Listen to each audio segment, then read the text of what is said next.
उत्तर भारत के एक छोटे से गांव में घने पीपल और बरगद के पेड़ों के बीच एक पुरानी हवेली खड़ी थी। लोग उसे काली हवेली कहते थे। कहते हैं 100 साल पहले वहां ठाकुर रणवीर सिंह रहते थे। उनके अत्याचार और लालच ने गांव वालों का जीवन नरक बना दिया था। अचानक एक रात पूरी हवेली में आग लग गई और ठाकुर सहित उसका पूरा परिवार उसमें जलकर मर गया। तब से हवेली वीरान थी, पर रात के अंधेरे में वहां से कराहने और चीखने की आवाजें आती थीं। गांव वाले दिन में भी उस हवेली के पास नहीं जाते थे, पर गांव का ही एक नौजवान अरुण बहुत जिज्ञासु था। वह भूत प्रेत की बातों पर विश्वास नहीं करता था। एक दिन उसने ठान लिया कि वह काली हवेली में जाकर सच्चाई पता करेगा। पूर्णिमा की रात जब आसमान में चांद पूरा चमक रहा था, अरुण लालटेन लेकर हवेली पहुंचा। दरवाजा चरमराहट के साथ खुला, जैसे कोई उसे अंदर बुला रहा हो। भीतर घुप अंधेरा और जली हुई लकड़ी की गंध थी। दीवारों पर पुराने चित्र टेढ़े मेढ़े लटक रहे थे।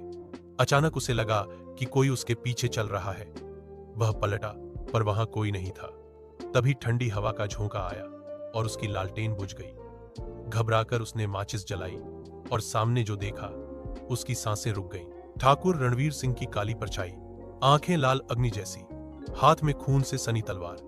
परछाई ने भारी आवाज में कहा, सदियां बीत गईं, पर मेरी आत्मा अभी भी बदला चाहती है।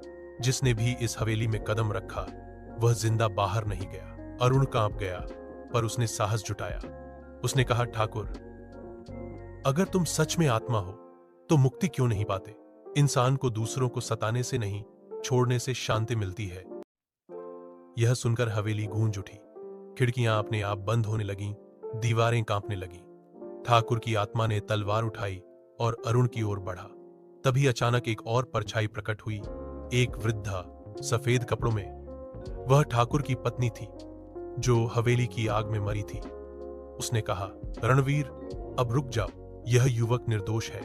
तुम्हारा पाप बहुत बड़ा था, इसलिए तुम्हें शांति नहीं मिली।